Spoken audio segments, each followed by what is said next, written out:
Good morning. Good morning. Good morning. Good morning. Good morning. Good morning. This is indeed a wonderful morning. I'm pleased to be here. It's very stimulating, and I'm always loath to agree with Bernard, who is my good friend. But faced with the fact that Professor Boubouliou, who is always ready to attack intellectually, I'll have to align myself with Bernard. One of the things I've been trying to learn in this phase of my life is how to listen. The lessons have come from my practice of yoga and from my wife, who insists I almost never listen. And that appears to be true. But I'm working on it. And I don't know if you heard, as I did, one of the most gentle and spiritual people that I know just called for armed insurrection in Egypt. It sounded like that. But the question of whether we listen carefully and whether we think about the symbols is important. I'm an African American. My grandmother loved, I would say in this order, Jesus of Nazareth, the Pope, John Kennedy, and Babe Ruth. And you might say, well, for a black person, what kind of alignment is that? But that's because you don't know that Babe Ruth is black.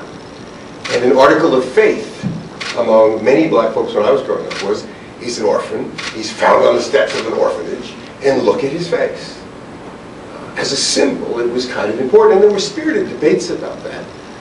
And I suppose in the larger community that's not known, but I can't imagine that there's any black person my age who didn't hear the debate and the discourse. How much we attach to the meaning of symbols. I was looking at Mark's wonderful PowerPoint presentation, and it is interesting that there hasn't really been an iconic photograph yet to emerge from what people have called the Arab awakening, for lack of a better term. I wish it would be the one with the Coptic cross and the Quran, but I don't know if that's going to be it. And of course, there's so much room for interpretation. I read not long ago in an English language journal of the People's Liberation Army in China that the photograph we think of as so iconic of the man standing in front of the tank is interpreted by the People's Liberation Army as a demonstration of the discipline and humanitarian principles of the People's Liberation Army of China. Probably not the way we look at that photograph. And again, the symbols Bernard talked about earlier today, so important. I thank Bernard for giving my wife and I a chance to spend time with him and Professor Diab in Cairo. There was never a dull or quiet moment in those years. One of the other things that was a parallel for me is coming up in the days of what we call the movement here in the United States, although I guess other peoples have movements elsewhere. But for us, the movement was, and in some ways still is, the civil rights movement that the Nation of Islam grew in its power and influence. And I remember the first time I went to a mosque of the Nation of Islam, and I was asked if I was original man, which is kind of a term because I'm light-skinned. The question is, am I black? Am I an African man? But original man in the context of the demonology of Elijah Muhammad was a phrase. And so going to Egypt, it was interesting to be greeted in ordinary discourse by people with the question, are you a man of the book? And as it happened, I was going through one of my own personal periods of travail, and I was struggling with Jesus. I was raised as a Christian, but been a problem, and I've been looking at Eastern ideas. And so my wife, who was a very dedicated Christian, had an easy answer. And I quickly learned that my lengthy discourse about spiritual growth was of no use, because the question would be re-asked, are you a man of the book? And if so, which book? And eventually I compromised with my principles, and I answered the question with a simple, straightforward answer. But the discourse was different. We're here in our society to ask a person's religion is to risk offending unless you happen to be in a certain setting, because the notion is perhaps there is some discriminatory act to follow or some other concept that threatens the delicate boundaries between our communities. The other symbol that I thought was so significant, I was reminded of it yesterday, was that I must have heard 1,000 times from Egyptians, from cab drivers to professors to students to antiquities policemen, that Nasser died with 500 Egyptian pounds in his account. Now, I don't know that there was ever an inquiry or a commission, but it's interesting. And then yesterday I was trying for my students to encourage them to read Al-Aram, and I was looking for something that might be useful, and this quote from Osama Kamal, is an occasional columnist in Al-Aram. Nasser died with a personal debt of 10,000 Egyptian pounds. worth a good deal more in those days than its face value today. A champion of the poor, he borrowed money to buy furniture for his two daughters, Mona and Hoda. And so it really doesn't matter how many pounds Nasser had in his account.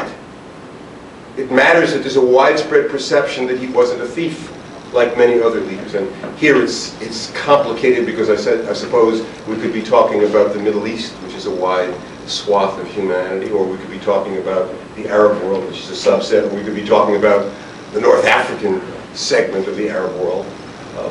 But the widespread notion that whatever else he was, Nasser was different from others. And the other phrase, which was ultimately explained to me by a Palestinian etymologist who's a friend, was that Nasser was not klepti like other Arab leaders. And when klepti was explained as an artifact of the British presence in Egypt, and it becomes kleptomaniac. That is, if you're a klepti, you're a thief. And so the notion of three things that we need to consider, and all of them have some legal underpinning. R2P, the responsibility to protect. You can't think about these questions without looking at R2P. Human rights and economic justice. I got tired in the weeks that involved the early movement in Tunisia of people saying, was this predictable? Well, it's obvious that the CIA wouldn't predict it. They don't predict anything before it happens. They seem to have a habit of looking backwards more than forward. But certainly, if you read the Arab Development Report of 2002, which I always thought of as a seminal document, it re-emphasized four things. One was a freedom of deficit, a deficit freedom in the Arab world. And the second was a scourge of joblessness. And the third was an unwillingness to come to grips with the position of women. It deliberately footnoted the question of Palestine as not something it wanted to grip. And the demographic bulge passing through the Arab world. And the fact that if there were no coming to grips with those phenomena, there would be, at some point, a price to pay. And as late as the successive Arab development reports, including the one in 2009, said, well, wait a minute. All we're focusing on in the wake of 9/11 is the question of security of state, and not these questions that affect human beings. So no one could know that Mohammed Bouazizi would burn himself to death in Sidi Bouzid in early January. But perhaps it was knowable that some youth somewhere, or some woman somewhere, or some other person would say, enough. That it was a street peddler who was tired of having his life harassed for licenses, and tired of people in the political structure ignoring him, who took an act which caused his friends to respond and led to others.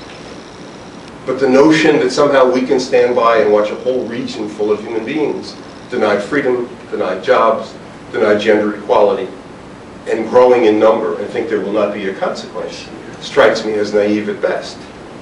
And it implicates human rights and the development ideas of Amartya Sen, which tie human rights to development in an economically equitable way. And so our discourse has been cheapened, and I'm not sure I can embrace the notion of the US as a neo-colonial empire only because of its incompetence, and think of it more as a hegemon. And you only need words like WMD, Mossadegh, and Palestine to remind you of how we have, as a nation, involved ourselves in a region, also the need to project military power without addressing the deep undercurrents that exist there.